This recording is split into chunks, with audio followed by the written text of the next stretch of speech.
Hello everybody, Anthea Silva here at the Griffith Regional Art Gallery, continuing our virtual tour of Each for Equal. This week, let's look at the work of Sarah McEwan, a musician, an arts advocate and creative producer of the CAD Factory.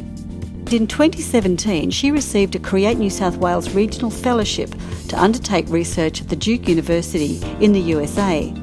Here, she met with philosopher Elizabeth Grosz, who has written extensively about philosophy, art and gender. Sarah then developed 37 works for UNBIND ME, her 2018 exhibition of feminist time travel, covering 2,700 years from the Iron Age until now. Each for Equal features 6 artworks from this series.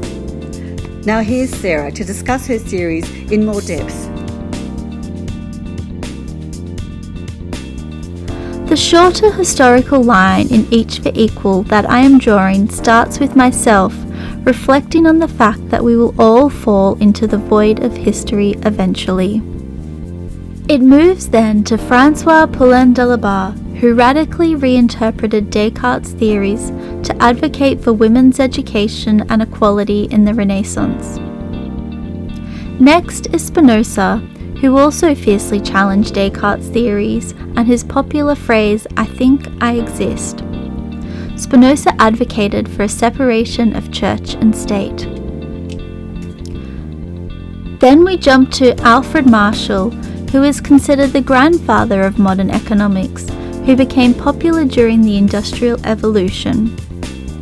Marshall's theories clearly stated that women should stay at home to support the male worker of the house.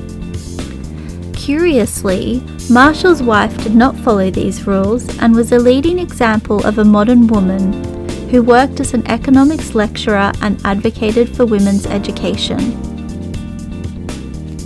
Next is Australian philosopher Val Plumwood. Plumwood spent her life working to undo the secondary position Descartes, Plato and Aristotle placed nature in. She was at the forefront of the environmental movement in the 1970s. Finally, there is another Australian philosopher, Elizabeth Grosz. Grosz speaks about the incorporeal, where properties of the world can exist without hierarchy.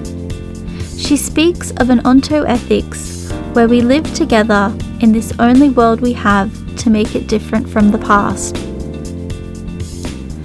In looking at the lives of women over the last 2,700 years, there has been many hard-fought battles, starting in Ancient Sparta when the first text was published outlining the unfair roles between men and women. It feels shocking to think that there is still so much work to do, with the World Economic Forum predicting gender parity in 2133 for Western women.